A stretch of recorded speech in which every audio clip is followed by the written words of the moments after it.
प्यारे बच्चों, जय हिंद। नवोदय क्लासेस में आप सभी का स्वागत है। जैसा कि आप सब जानते हैं, हमारी नवोदय मैथ सीरीज चल रही है और इस सीरीज में हम अपने हर वीडियो में किसी टॉपिक के 4-5 टाइप सॉल्व करते हैं। तो आज का हमारा नया टॉपिक है भिन्न एवं भिन्नों पर आधारित मूलभूत संक्रियाएं। और अपने इस नए टॉपिक की आज हम ये 3 टाइप्स अर्थात 3 क्वेश्चंस सॉल्व करेंगे।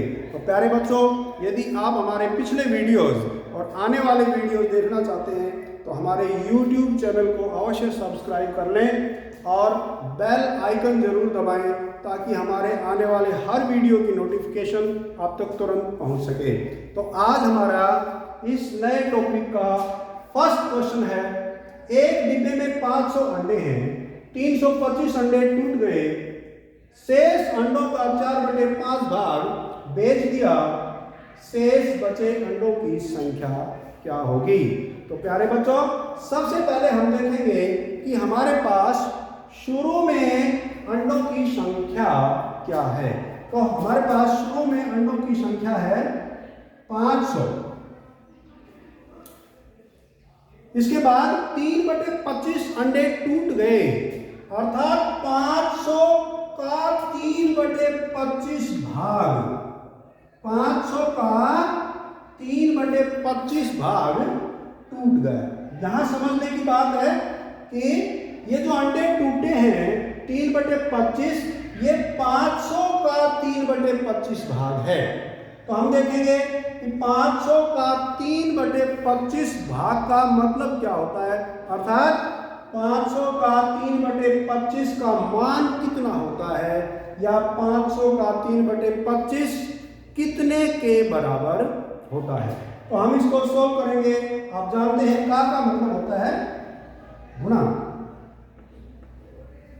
और जब किन्हीं दो भिन्नों के बीच में गुणा का साइन होता है तो हम उसको सॉल्व करने के लिए जो कुछ कटता है उसको काटेंगे।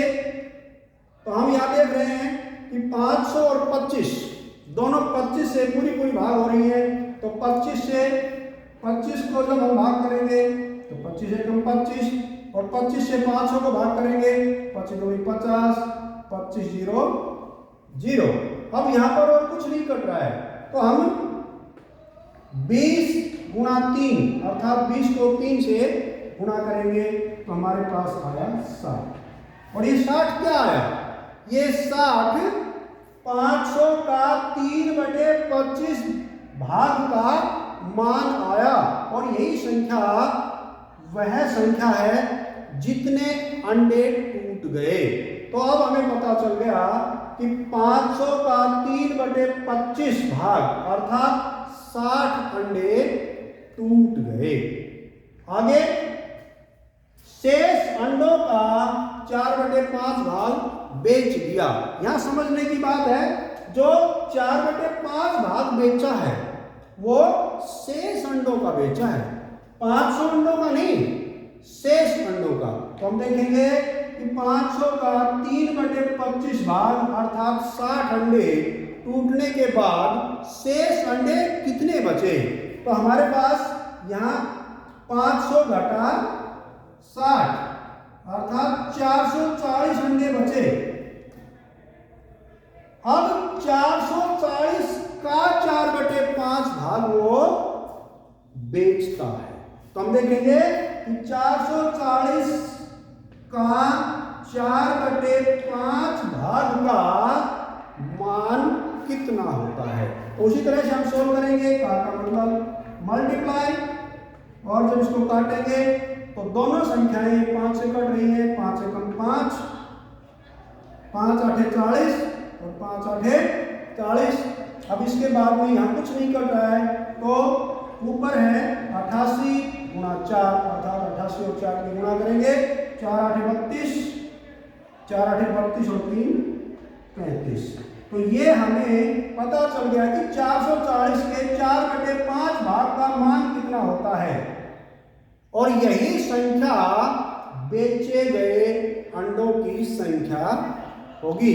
अब हमें पता चल गया कि 500 जो हमारे पास शुरू में अंडे थे उसका 3 3/25 अर्थात 60 अंडे टूटने के बाद जो 440 अंडे बचे थे उसका 4/5 भाग अर्थात 352 अंडे बेचने के बाद अब हमारे पास अंत में कितने अंडे बचेंगे?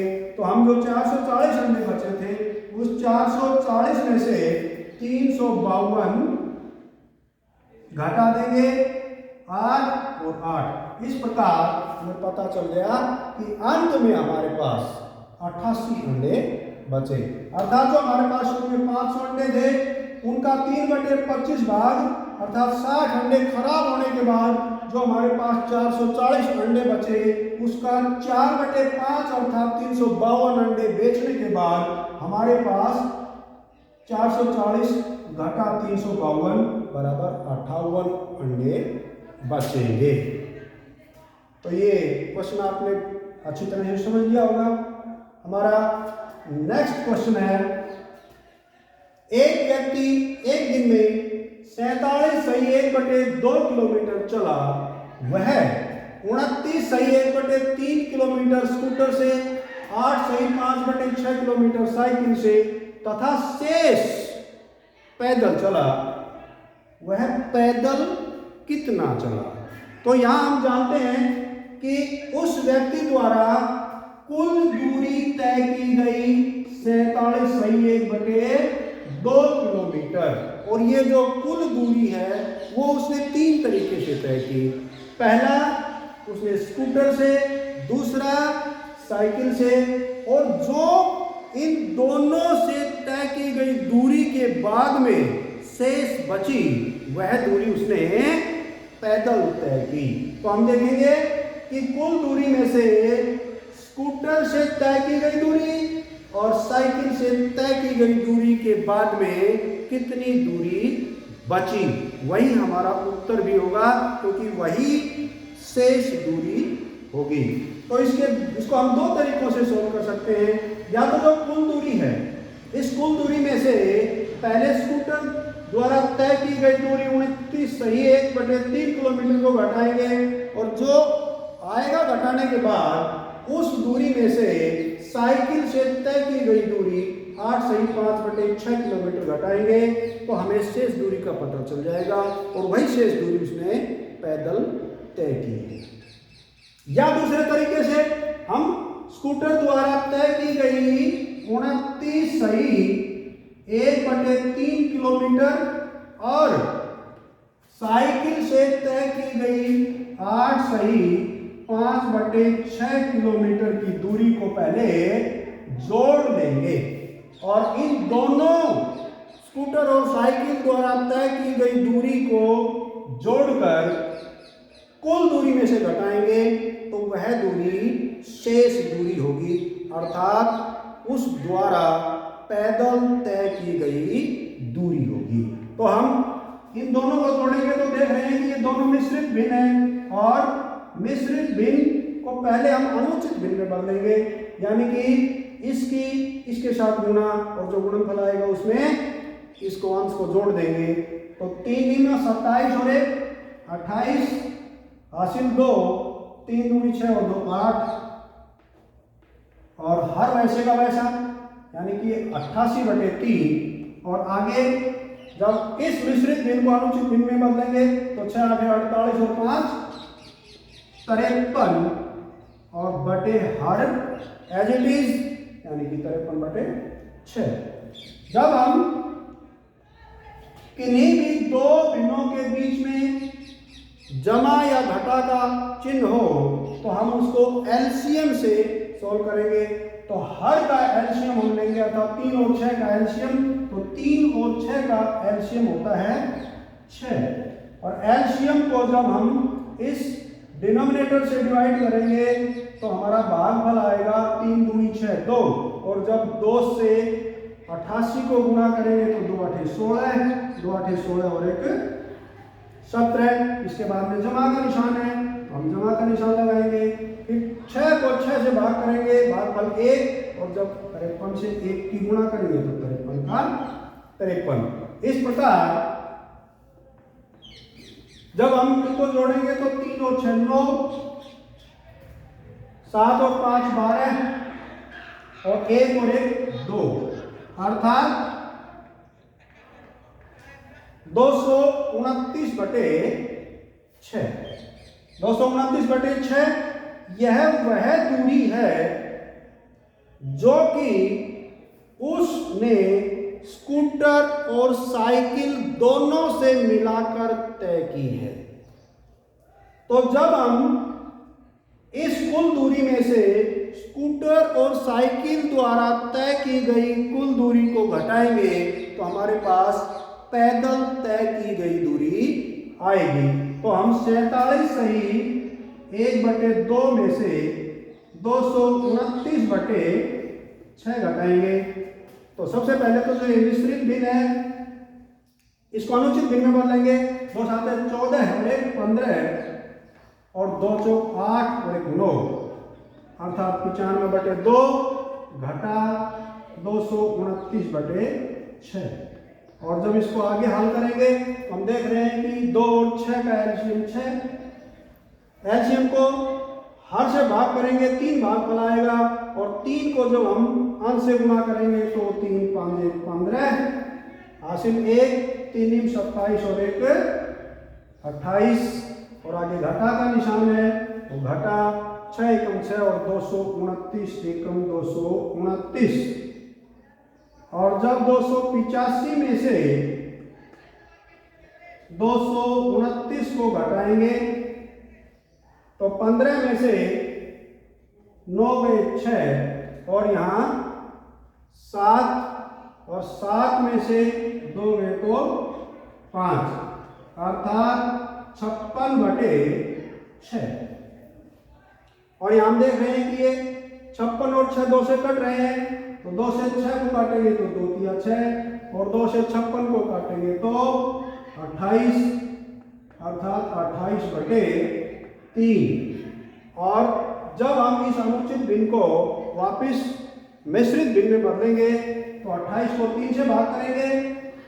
28 को 3 से भाग करेंगे तो 3 9 27, 1 हमारा शेषफल और /3, अर्थात 9 सही 1/3।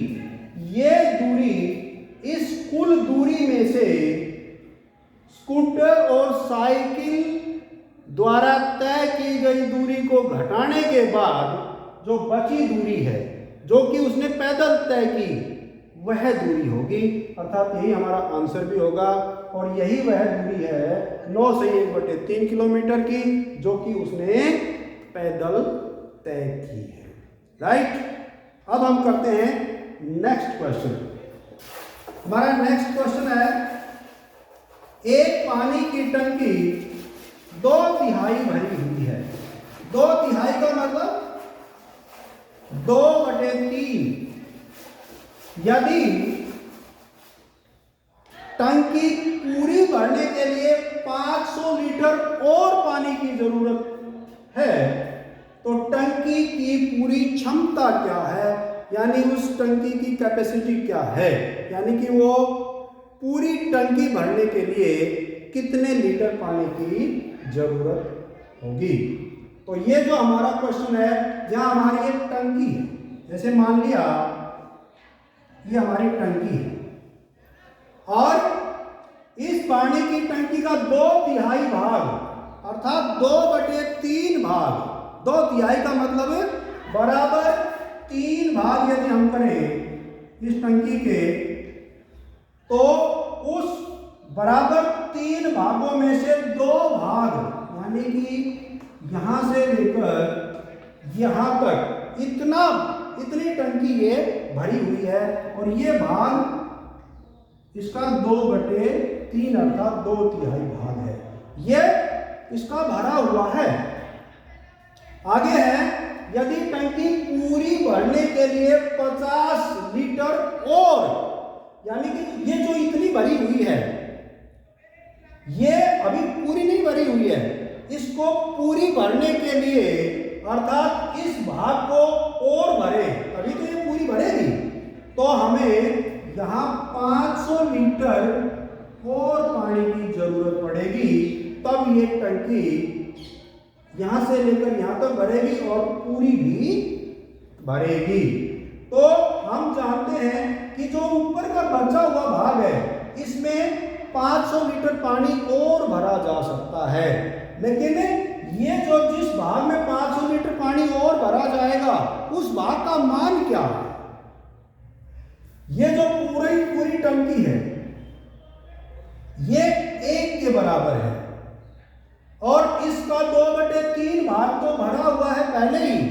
तो जो ये बचा हुआ है ये भाग कितना बचा? तो हम इस 1 में से ये 2/3 घटाएंगे तो हमारा लघुत्तम 3, यहां 3 और घटा में 2 अर्थात 1/3।